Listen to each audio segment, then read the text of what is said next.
Give a big round of applause for one of my great guys who's been with me for years, Terry Richardson.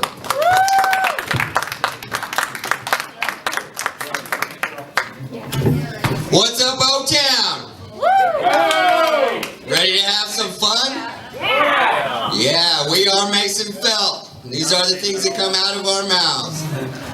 For those of you who are just getting to meet me for the first time, my name is Terry Richardson. I'm from Topeka, the capital city of Kansas. I'm 39 years old. I've never been married. I don't have any kids. I got started in comedy 6 years ago while I was dating our feature comedian's cousin. I continue doing comedy because, well, eventually I'd like to date Amy Schumer.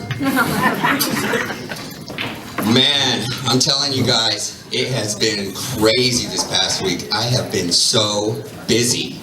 So busy. Hardly had time to slow down. I finally found some time to take a nap earlier today, but man, I bet I wasn't asleep 30 seconds before somebody was sitting there trying to wake me up.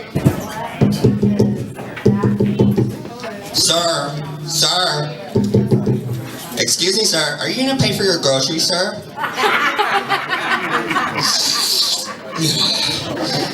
What? At least I got a little bit of a nap before I got in here. Yeah, a little bit of a nap. I'm going to be heading up to Southern California here in about 10 days. Go to a little bit of tech training, see an uncle of mine. My uncle, he lives in LA, he's kind of crazy. Every time I see him, he asks me the same question. Do you remember that time I saved your life? And every damn time, I give him the same damn answer. No. He asks me this question so much, I can't help but think, is this him thinking that I have amnesia? Or is this him showing signs of Alzheimer's? As the story goes, as I've heard it 100 times, he was riding his motorcycle through town with me on the front of the tank, a toddler, mind you, when a car pulls out in front of us. Unable to stop, he's forced to lay the bike down. As he lays the bike down, he sets me off to the side. Now, I don't know what that sounds like to you, but it sounds like he almost killed me. And then he saved my life. Yeah. Kind of set himself up to be the hero there. Yeah. Parents are crazy. You know, parents are changing. They're changing. You know, they're not like their parents, they're not like their grandparents or so forth. You know, they're different. You know what's different about them? The way they interact with their children. More and more I feel like I see parents treating their kids more like pets. It's like they train them to do certain things, the kids do the certain things, and then they're rewarded. Now this is way different from when I was a child. When I was a child, parents treated their kids more like miniature slaves. Yeah. They would train you to do these things, and then they would beat your ass until you did them. Yeah.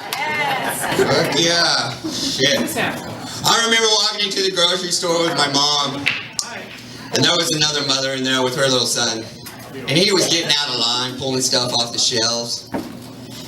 That mother yanks that kid up by his arm and holds him up in the air with one hand and just starts smacking his ass with the other. His little legs just dangling in the air, he's screaming, "Ah! Ah!" My mom looks down towards me, says, "You see that? Take you a really good look now, okay? Because that is nothing compared to what I will do to you. Except for me. You got it? Yes, ma'am." So I got this friend. My friend, he's a Hispanic man in his 40s. And while he's an American citizen now, he originally immigrated here from Mexico when he was in his 20s. The other day he was at my house and we were hanging out, and I asked him, "So what do you think about this wall?" He looked at me, he took a deep breath. "Well, we got to do something, right?"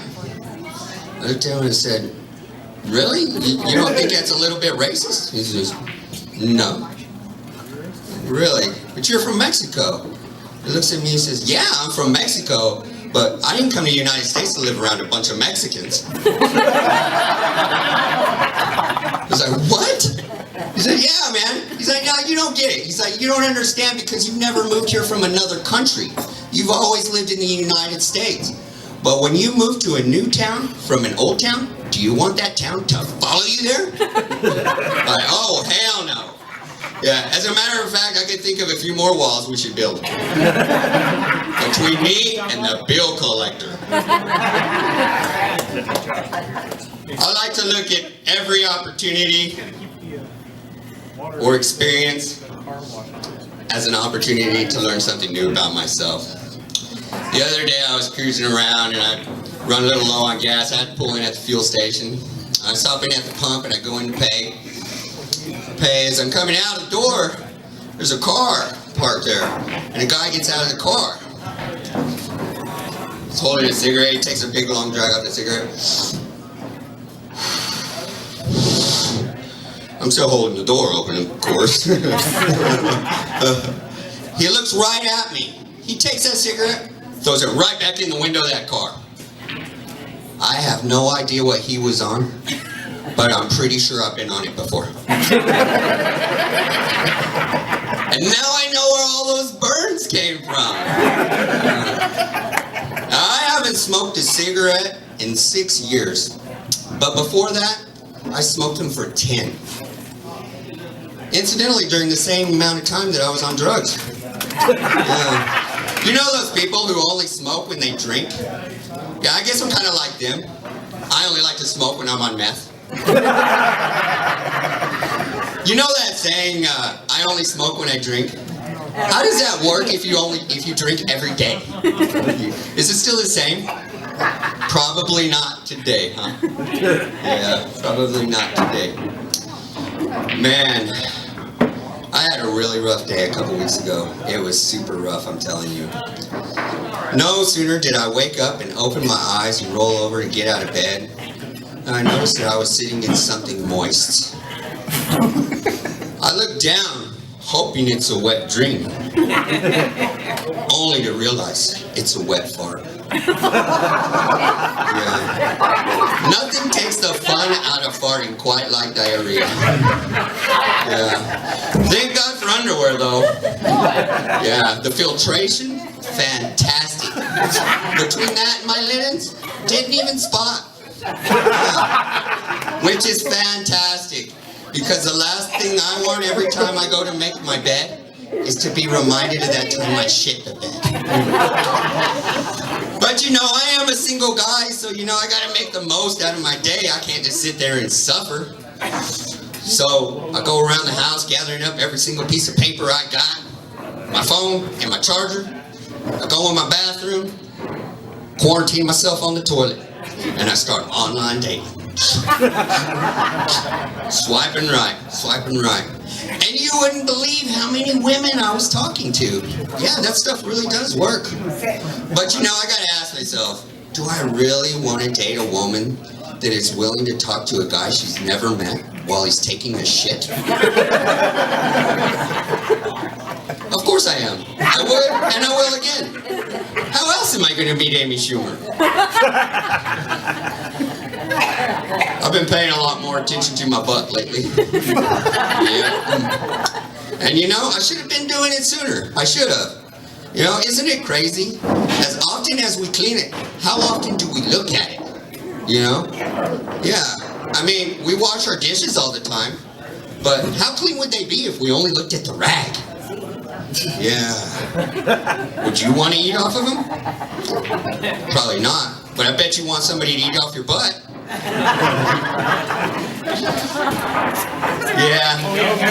You know, I'm starting to get to the age where I know that it's going to be common for me to start getting it checked out a little more, you know? And I want it to look nice when the doctor starts poking around. Yeah, I do, you know? When he sticks his finger in that butthole, I want him to feel comfortable. At least as comfortable as the first guy who did it. Yeah. Never forget that first, right? Yeah. Bend over, spread those cheeks, and cough. Yeah. I don't know why he chose to look in my butthole instead of my glove compartment. I was a little confused on that, you know? I'm glad he didn't, though, because, hey, who couldn't use a joint after something like that, huh?